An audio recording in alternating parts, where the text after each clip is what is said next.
সংসদে নির্বাচিত প্রতিনিধি ছাড়া অন্য কেউ সংবিধান সংশোধন করার অধিকার রাখে না। গণতন্ত্র তাদের কাছে ভালো লাগে না। পৃথিবীতে সংবিধান সংশোধন করে নির্বাচিত প্রতিনিধিরা, কিন্তু আমাদের কাছে যে জুলাই সনদ পাঠানো হয়েছে বিএনপির কাছে, এই সনদে সই করা মাত্র বিদ্যমান সংবিধান পরিবর্তিত হয়ে যাবে, অ্যামেন্ডেড হয়ে যাবে। এনসিপি নামক একটা দল যারা এই সরকারের সৃষ্ট, তারা বলছে ফেব্রুয়ারিতে নির্বাচন হতে দেওয়া যাবে না। এখন পর্যন্ত রেজিস্ট্রেশনে হয় না, তারা বলে নির্বাচন হতে দেওয়া যাবে না। আমাদের মাথা পিছু আইনত এবং আমাদেরকে নিজেদের কাছে কাতারে ফেলতে চায়।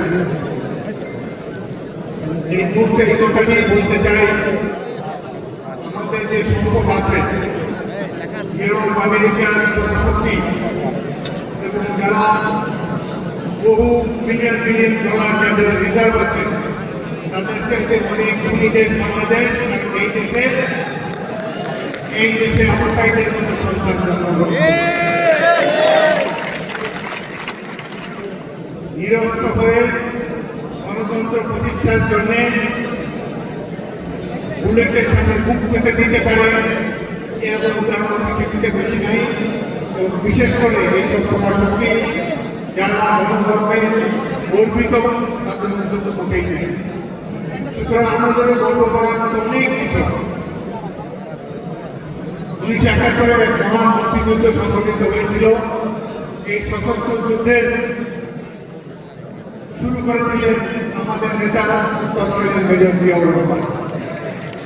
রাজনৈতিক দলসমূহ যখন পৃষ্ঠপোষণ করেছে, জনগণকে আশার বাণী শোনাবার জন্য কাউকে খুঁজে পাওয়া যায় নাই, সেই মহান্নক্ষণে জনতার কণ্ঠস্বর হয়ে আবির্ভূত হয়েছিলেন মেজর জিয়াউর রহমান। তাকে আওয়ামী লীগ বলে অখ্যাত মেজর অনেকে তুচ্ছতা ছিল করার চেষ্টা করে, কিন্তু তার নাম তো জনগণের কোটি কোটি মানুষের হৃদয়ে অঙ্কিত হয়েছে চিরস্থায়ীভাবে সৎ এবং দেশপ্রেমিক শাসক হিসাবে। এটিকে কেউ কখনো ভুলিয়ে দিতে পারবে না। জাতীয়তাবাদী স্বেচ্ছাসেবক দলের অনেক কাহিনী আছে, সময়ের কথা আমি একটু বর্তমানে চলে যেতে চাই। 1971 মহান মুক্তিযুদ্ধ ছিল গণতন্ত্র প্রতিষ্ঠার জন্য। এই গণতন্ত্রকে ভুলুণ্ঠিত করেছে আওয়ামী লীগ সরকার। 74 সালে গঠন করেছিল একটি একদলীয় রাষ্ট্র। তারপর আবার সেই অখ্যাত মেজরই একসময় বহুদলীয় গণতন্ত্রকে ফিরিয়ে দিয়েছিলেন সাধারণ মানুষের কাছে। এবার আমরা লক্ষ্য করেছি অদ্ভুত এক সময় বাংলাদেশ এই মুহূর্তের ইতিহাসে ক্রান্তিলগ্নে অবস্থান করছে। আমরা দেখতে পাচ্ছি যে গণতন্ত্রের জন্য এই দেশের মানুষ, বিশেষ করে সবচেয়ে জনপ্রিয় রাজনৈতিক দল বিএনপি 17 বছরে একেবারে সংগ্রাম করেছে। আমাদের বহু মানুষ গুম হয়েছে, বহু সদস্যকে হত্যা করা হয়েছে, কিন্তু যে গণতন্ত্রের জন্য আমরা লড়াই করেছি সেটিকে আজও কেন করা হতো বলে মনে করছি। এই মুহূর্তে সংস্কার কার্যক্রম চলছে, সেখানে প্রচার মাধ্যমে দেখানো হয় যে 35টি দল একদিকে, একমাত্র বিএনপি একদিকে দাঁড়িয়ে একটা মন্তব্য ডিসাইড দিচ্ছে। আর এই যে 35টি দল, তাদের সংখ্যা কত, সদস্য সংখ্যা কত, ভোটের সংখ্যা কত, ওইটা আসলে ঠিক পেয়েছে। আর বিএনপি চারবার রাষ্ট্র ক্ষমতায় গিয়েছে জনগণের অখণ্ড সমর্থন নিয়ে। সুতরাং ওদের সাথে তো বিএনপিকে মিলালে হবে না। অদ্ভুত এক ঘটনা সাম্প্রতিককালে আগামী কয়েকদিনের মধ্যে ঘটতে যাচ্ছে। সেটি হলো সারা পৃথিবীতে সংবিধান সংশোধন করে নির্বাচিত প্রতিনিধিরা, কিন্তু বাংলাদেশে একজন অনির্বাচিত লোক, যারা কেউ আমেরিকার থেকে এসেছে, কেউ লন্ডন থেকে এসেছে, বিভিন্ন দেশ থেকে এসেছে, যারা এই 17 বছরের সংগ্রামে কোনো অংশগ্রহণ নাই, জুলাই আগস্ট বিপ্লবে কোনো অংশগ্রহণ নাই, তারা বাংলাদেশের সংবিধানকে ছুঁয়ে ফেলে দিতে চায়। এই সংবিধান শহীদ জিয়ার নেতৃত্বে যে সশস্ত্র বিপ্লব হয়েছে, সেই বিপ্লবের ফসল 1972 সংবিধান। এটি আওয়ামী লীগের সংবিধান নয়।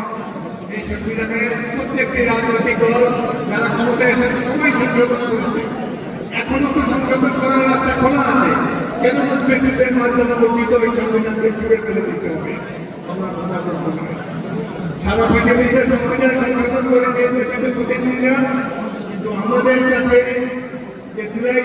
পাঠানো হয়েছে বিএনপির কাছে, সেখানে আমরা দেখতে পাচ্ছি এই সনদে সই করা মাত্র বিদ্যমান সংবিধান পরিবর্তিত হয়ে যাবে, অ্যামেন্ডেড হয়ে যাবে। পৃথিবীর ইতিহাসে এর কোনো দ্বিতীয় উদাহরণ নেই।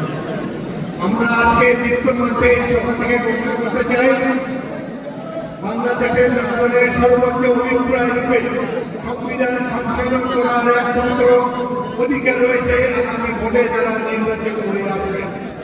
জাতীয় সংসদে নির্বাচিত প্রতিনিধি ছাড়া অন্য কেউ সংবিধান সংশোধন করার অধিকার রাখে না। এক্সট্রিম মশার কয়েল প্ল্যান্ট ফাইবার দিয়ে তৈরি, ডেঙ্গু, চিকুনগুনিয়া বাহি সহ যে কোনো মশার বিরুদ্ধে দেয় এক্সট্রিম সুরক্ষা। বোঝাই যাচ্ছে গণতন্ত্র এই দেশের কিছু তথাকথিত সুশিক্ষিত মানুষের কাছে পছন্দের নয়। গণতন্ত্র তাদের কাছে ভালো লাগে না। গণতন্ত্রের লাইনে দাঁড়িয়ে ভোট দিতে হয়, গণতন্ত্রে অশিক্ষিত গণতন্ত্র গ্রাহ্য করতে হয়। সেই জন্যই তারা নানা ধরনের তথ্য আবিষ্কার করছে। অতীতে আমরা তত্ত্বাবধায়ক সরকার দেখেছি, আমাদের তথ্য নিয়ে আবির্ভূত হয়েছে। দেশের জনগণ এতবার ভোট দিয়েছে, কখনো তো ভুল সিদ্ধান্ত নেয়নি। জনগণের উপরে আস্থা রাখুন। এইভাবে নানা ধরনের অ্যারিস্টোক্রেটিক কথাবার্তা বলে সাধারণ মানুষের জীবনকে বিলম্বিত করবেন না। আমরা লক্ষ্য করছি, ঘোষণা দেওয়া হয়েছে ফেব্রুয়ারিতে নির্বাচন হবে। এই নির্বাচনে অনেকে বিরোধিতা করে এই কারণে যে নির্বাচন সুষ্ঠুভাবে হয়ে গেলে বিএনপি ক্ষমতায় যাবে। এটা তো ভাই বিএনপির অপরাধ না। জনগণ যদি আমাদেরকে ভোট দেয়, আমরা তাদের খেদমত করার জন্য সদা প্রস্তুত আছি। অতীতে 4 বার আমরা করেছি। কিন্তু বিএনপি রাষ্ট্র ক্ষমতায় যাবে, সুতরাং নির্বাচনের দরকার নাই। এমন সিস্টেমে নির্বাচন করতে হবে বিএনপি যেন সংখ্যাগরিষ্ঠতা না পায়।